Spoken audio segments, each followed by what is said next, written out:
I Instamaxed the new Archer in Rise of Kingdoms, and oh my god, I think he is the most broken commander we've gotten, possibly in the history of the game. So to answer the question, should you max QSH, the answer is yes. And in this video, sponsored by the makers of Rise of Kingdoms, I'm going to break down why it is that he's so powerful. He honestly might get nerfed, but he might not, because archers are so overdue for this absolutely insane level of punch. So if I haven't hyped this up enough, I mean, look, I'm not overselling this. I went in Canyon for perspective from, you know, having teams that I like could beat and I couldn't beat, to just like, I can beat anyone. I can beat literally anyone. And they all had to start getting maxing QSH in order to counter what I was doing.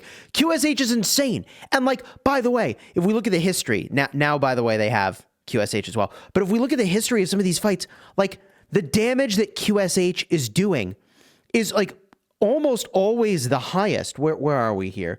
QSH, 265,000 damage. Okay, I did not look at these in advance. I'm just showing them to you. I'm so confident. 165,000 damage. I don't even care if they lined up maximally to counter him. It doesn't matter. He is doing so much. It is disgusting. 205,000 damage. You can't make this up, okay? And even in Lost Canyon against 1960, okay? 1960 and 1093. Dude, this is my restart account. This is my mini account. I'm getting defensive wins. I don't even have 6 armies. I only have 5 sets of equipment. QSH is disgustingly powerful. And I'm here for it, okay? Look at this. This is a 60 GT guy. This is insane. Okay. And wait. Who did the most damage? Did they counter it? They might have countered it. I'm definitely set up for it to be countered here. Didn't do the most damage. It's fine. The defensive configuration I have, I'll show you. There's a reason. The reason it does less damage is because I set it up to hit the most enemies. It's down here. Okay, so the way you would obviously stack against this, and I don't mind sharing it because like anyone semi-competent would figure this out, is like you can definitely heavy stack a 4X on my bottom lane here, which is why QSH eats it on the defensive configuration. But if I go to attack somebody anyways, you'll see it's like absolutely gross. But like, dude, this is insane what QSH is doing. He even in the defensive configuration of men, like he's getting a lot of damage in. If I put him, I could set him up to get the most damage. So the point that I'm trying to make, okay, is that I showed it on stream. QSH was this absolutely unbelievable, just monstrous elevation of damage, okay, and effectiveness in the open field.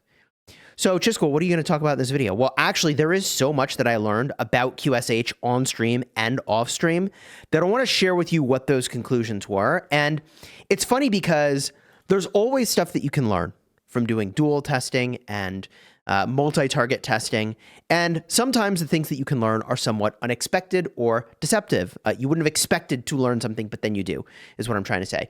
So here is what we learned about QSH from our testing. And I'll show you reports, but I want to give you the general sentiment before we look at some numbers together, okay? And if you're subscribed to the channel, there's a couple things that you know. First of all, I predicted actually all the pairings and everything pretty much spot on. Actually, I can't even remember my second of all. Dang, I need more caffeine. I'm too amped up and I still need caffeine. How does that work? Anyways, QSH, best paired with Zhuge Liang. And from the dual testing, what we saw is that I think you get a bit more damage mitigation and debuff protection from Zhuge Liang. Whereas Isong, who I would say is the second best pairing, okay, you use QSH primary, Zhuge Liang secondary, best pairing. Second best pairing is Isong. Easy choices here. Easy choices. Very, very easy choices. He actually does more damage. And that is because he doesn't really have any damage mitigation, right? He's just got damage enhancement. It was like, actually, it was very predictable that would be how this would work. And it is, in fact, how it works. And, look, like I said, if you are a longtime subscriber, you know that way back in the day, and I mentioned this on stream, we were doing testing. I went and I made the Pendant of Eternal Night back when it was cool, okay? Back when it was like one of the only legendary accessories in the game. And I did testing back when, this is in Shanda Gupta was released and he was new, okay? And we wanted to see if Silent Trial was going to be more damage because I thought this rage manipulation seemed really good. So we tested I think it was a talented Silent Trial, and this video lives in the history of YouTube somewhere if I could go find it. Talented Silent Trial versus Pendant of Eternal Light. And the thing that we concluded was that Silent Trial was better in the rally and garrison context, which was shocking.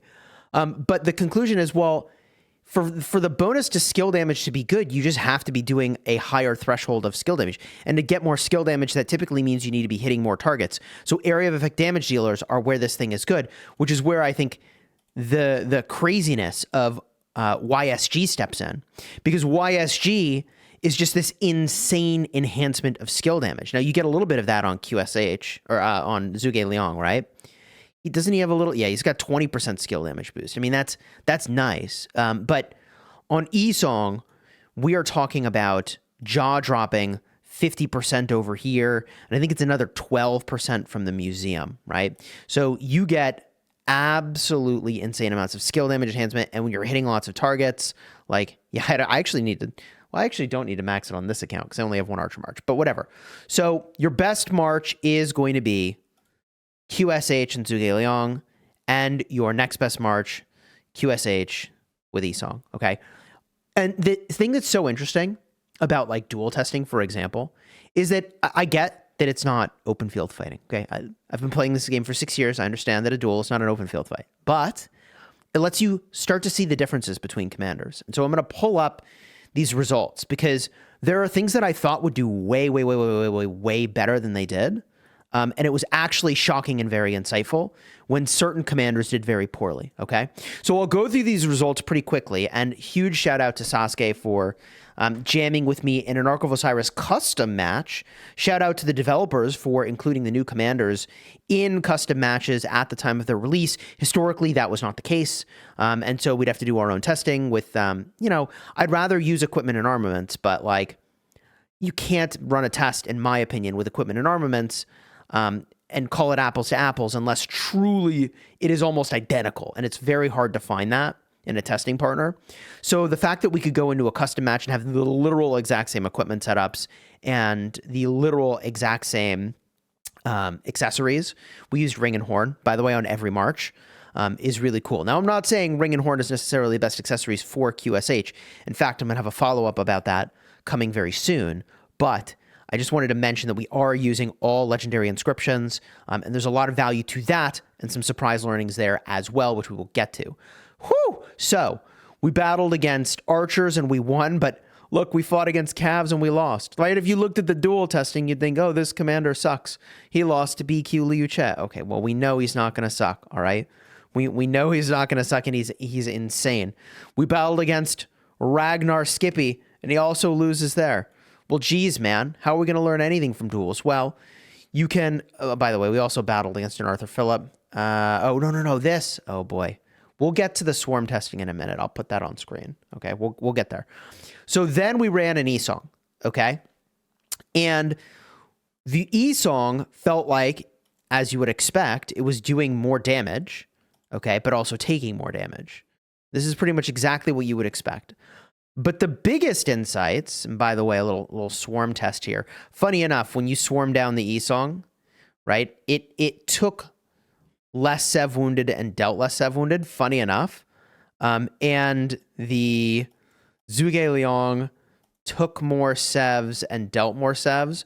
But I think that's because when you're reducing the damage of the enemy, the fight lasts longer. There's like something very weird about being glass cannon-y that like you take less and deal less when you're getting swarmed like this. But the results were like kind of similar. In fact, literally a 60% kill ratio when you just crazy swarm QSH Zhuge Liang with a bunch of marches. And literal same kill ratio. Actual literal same kill KP ratio. Okay, using the Yisong, which I thought was pretty funny. But we're just getting to the interesting stuff, okay? So here's where we brought in Shijar. This is where it's like, when people say you can't dual test, it's like, wow, let's talk about that for a second.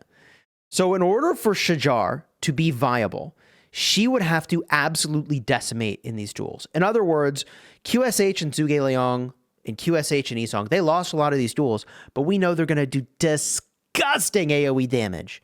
Well, Shijar is not doing, face-melting amounts of AoE damage. So if she can't decimate in a duel, there's no way you'd use her in the open field. 0% chance, right? because you know you're going to love that AoE on the E-Song and the QSH combo. You know you're going to love that E-Song combo, right? And this is where Shajar was kind of disappointing. I was really hoping Shajar would be an elevation, and it wasn't. In fact, I was also similarly surprised that QSH with Philip didn't do anything. Because Philip with anybody seems to be incredible. So, like, you could dual test with Philip, and you put him with BQ, and you get the best result you can get with Philip, right? Or with Liu Cha, or like, pick your commander, and Philip slays with it. Use QSH, did worse. I was shocked. So, okay, so Philip's off the table, right? Shajar's off the table. Then we brought in Sargon, and this was hilarious. Okay, this was freaking hilarious.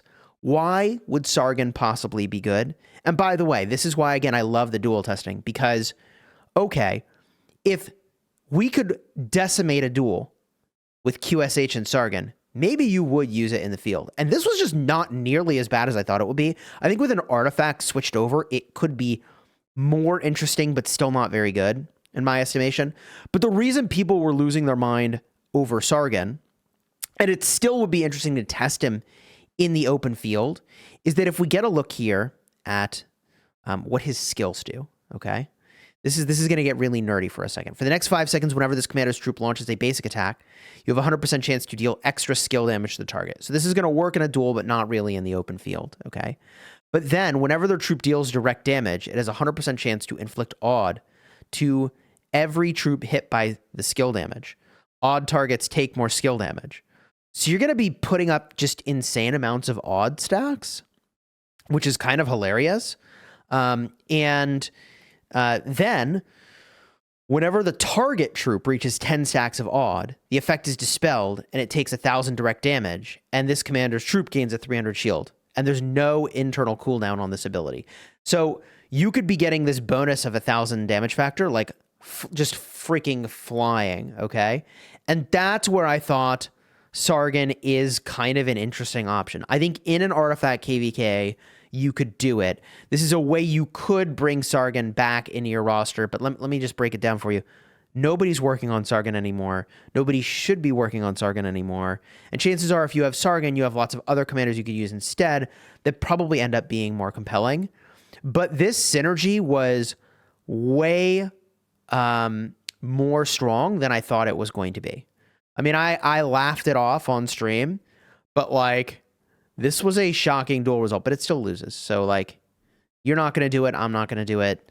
Maybe in the right KVK, you'd try it out and just have some fun.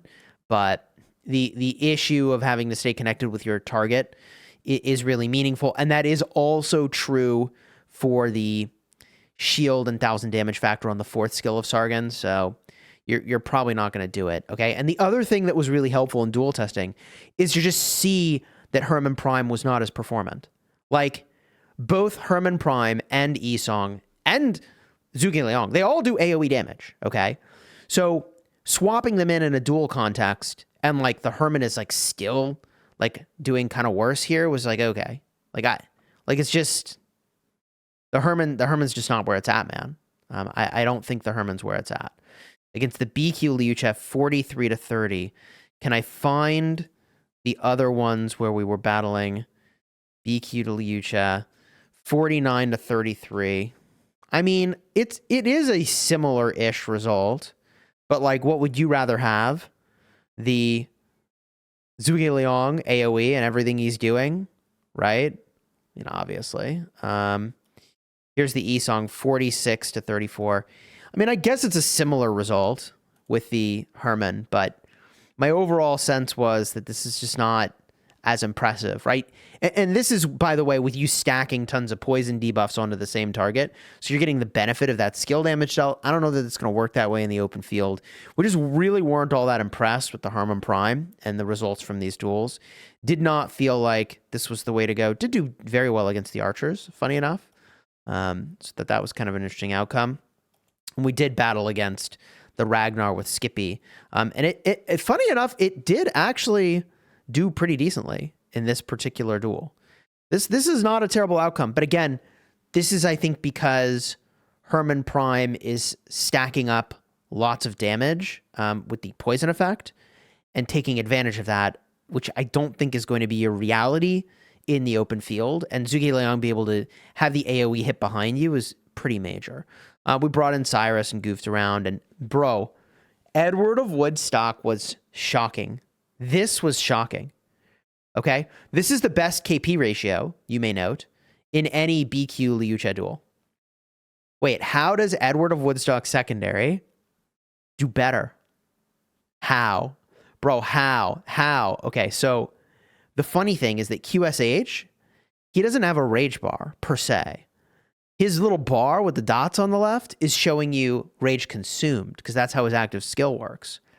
So funny enough, Edward of Woodstock consumes 300 rage, which means the rage bar for QSH shoots up. Now look, the thing is that QSH, which we learned this from the dual testing, and I can show you in the reports if we want to get a closer look. But the thing about QSH is these are still active skills. And the way that active skills work is there's always a second of downtime between them.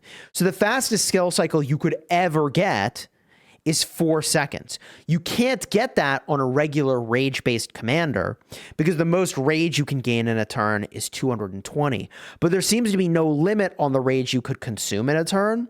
But there is a limit on how frequently your skill cycles can happen, and it is a 4-second skill cycle. Your active skill of the primary goes off, there's always a second of downtime.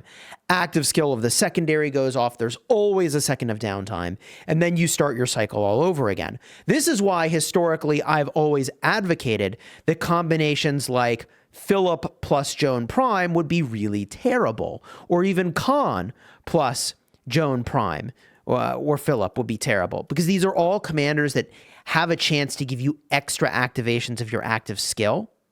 And that turns out to be also, like, because it's an active skill, there's a second of downtime. So it like ends up slowing your skill cycle, weirdly enough, if you have too many of these effects that stack together, right? So here's a chance to get the Sacred Banner to fire again. Here's another thing. You can get active skills all over again. Multiple commanders that give you free activations of active skills kind of paired together is really poor. And this is why Philip does really poorly with QSH, because you actually might end up slowing his cycles if you put Philip with him, because now you've got like a 6-second cycle at best. And sure, like you were getting a free activation of an active skill. That doesn't matter. Like, you were going to get an active skill all over again already. Start your skill cycle all over again. So, yeah, Philip, it turns out to be really bad. Valuable insight that we could observe from doing the dual testing. Okay, so is there anything else that we learned from this dual testing? Funny enough, the answer is yes. Yes, there is. Because like the good little boy that I am, when a new commander shows up, I want to optimize around that commander. Of course I want to of course you want to optimize around the commander that just came out, right?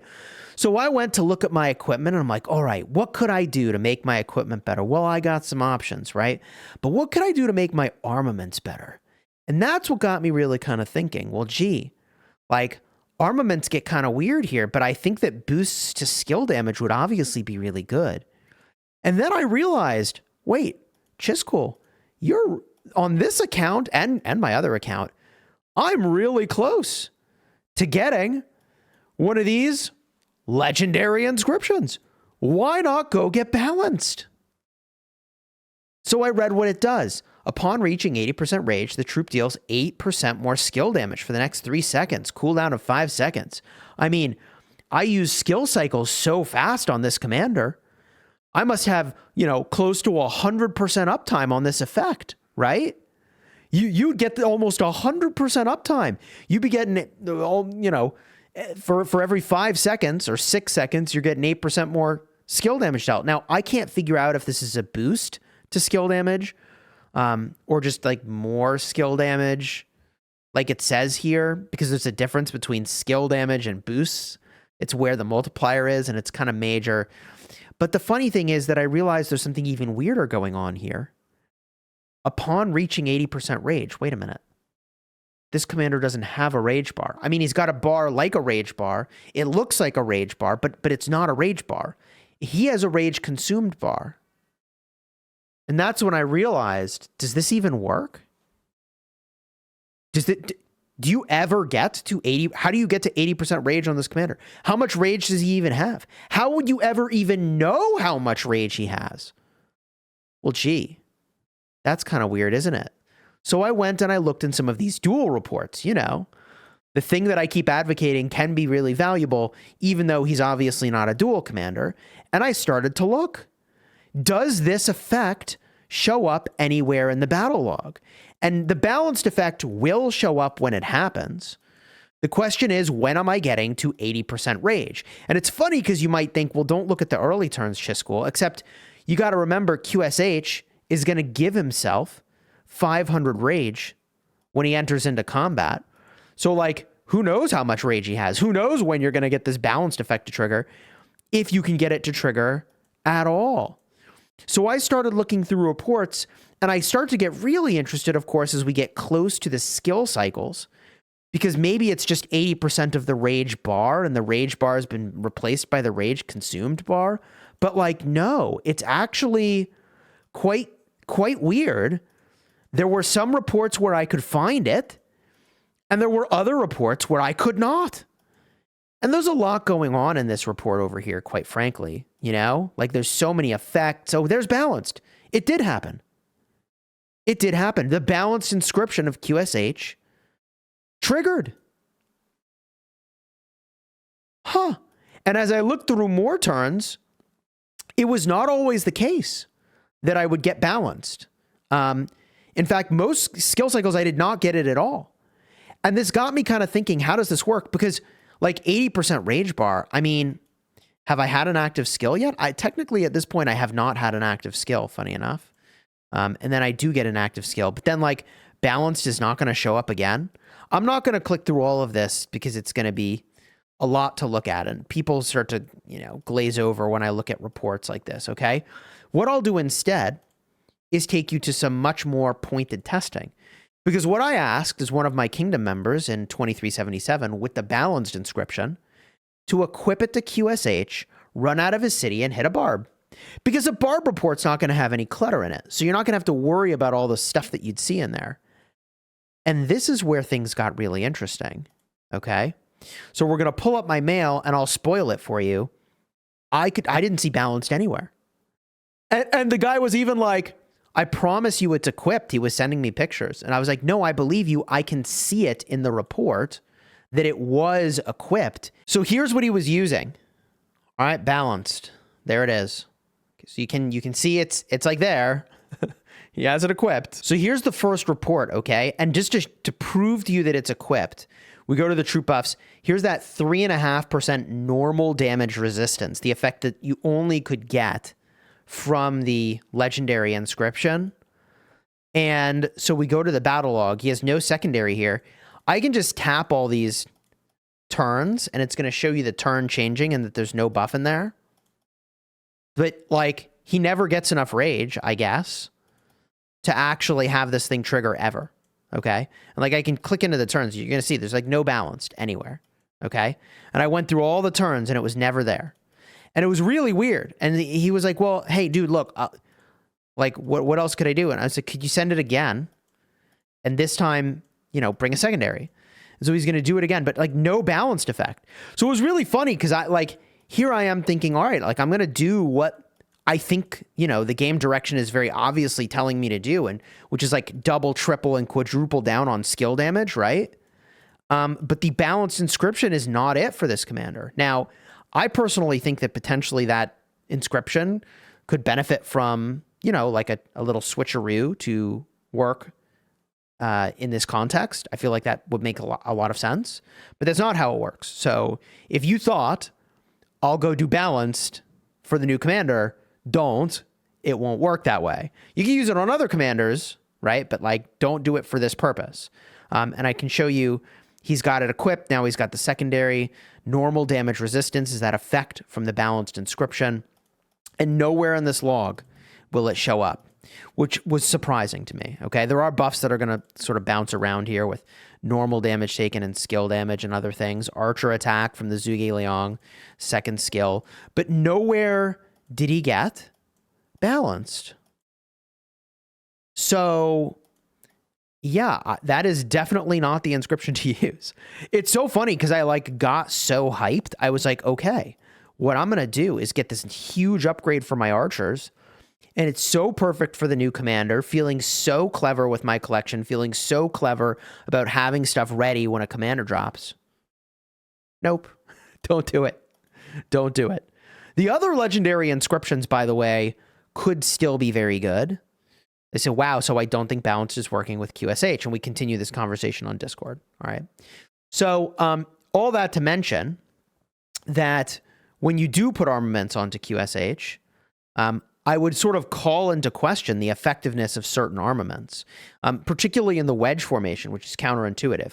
I don't know how much you need crazed, okay?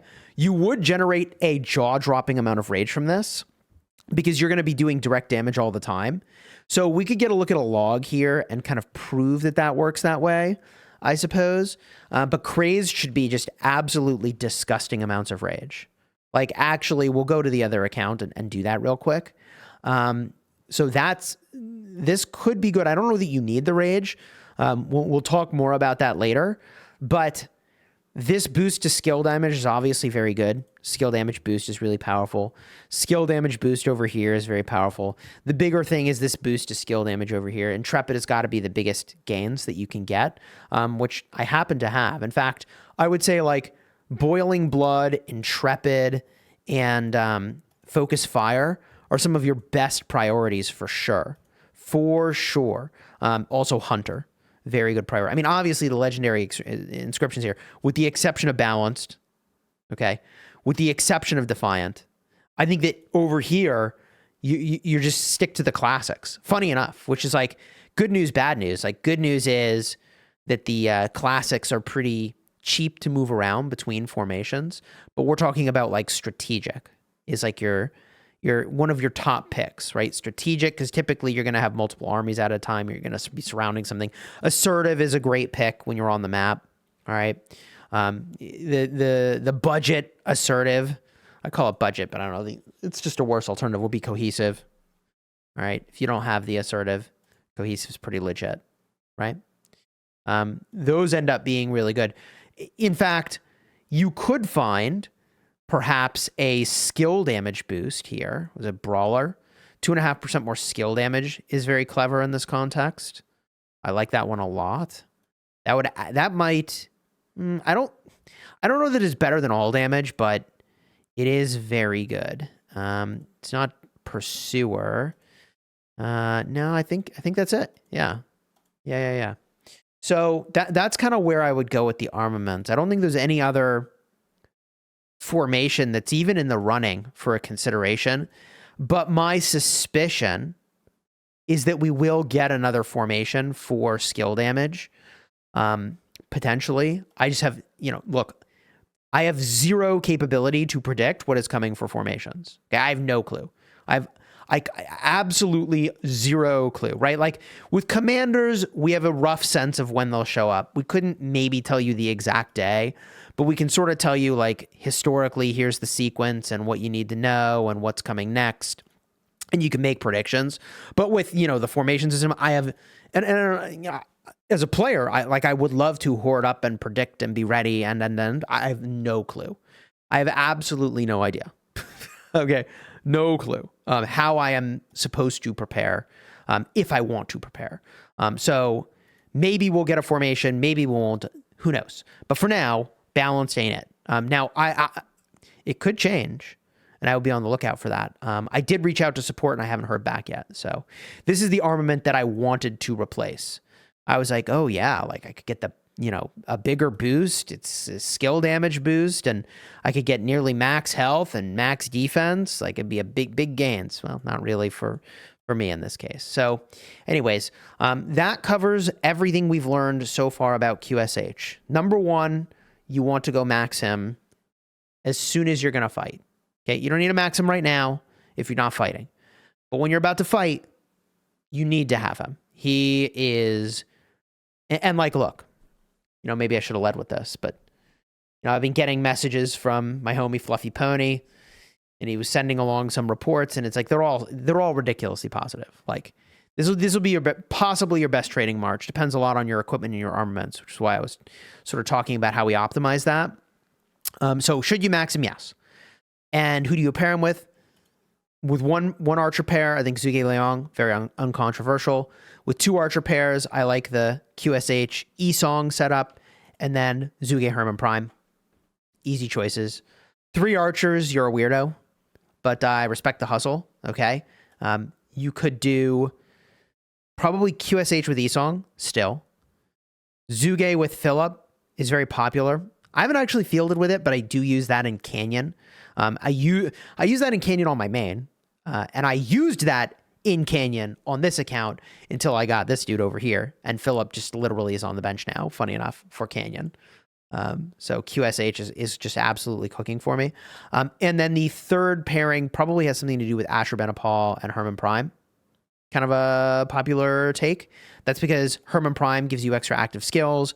Ashurbanipal also gives you buffs when you use extra active skills. And that is the one pairing that I kind of wish I had been able to test.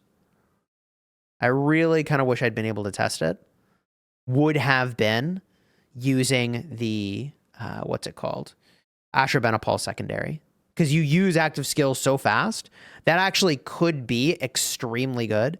And I will have to get back to you if I do find that ends up being better, okay? But chances are you've already got Zhuge and you might not have Ashurbanipal. So, like, just use the Zhuge, man. The AoE damage is not to be trifled with. Okay, the debuff capability, the debuff shedding capability. There's just so much going on with this kit that is just a huge W. Even the rage generation, although minor, is relevant, and we will talk about that more later because this video is already 33 minutes long. Oh my God. All right, we got to end this one here, but I got a banger of a video for you tomorrow because there's still so much to talk about. It's actually insane. So throw a like on here, subscribe. We've got a lot that we predicted about how this commander would work, a lot that was just surprising and just how impressive he was.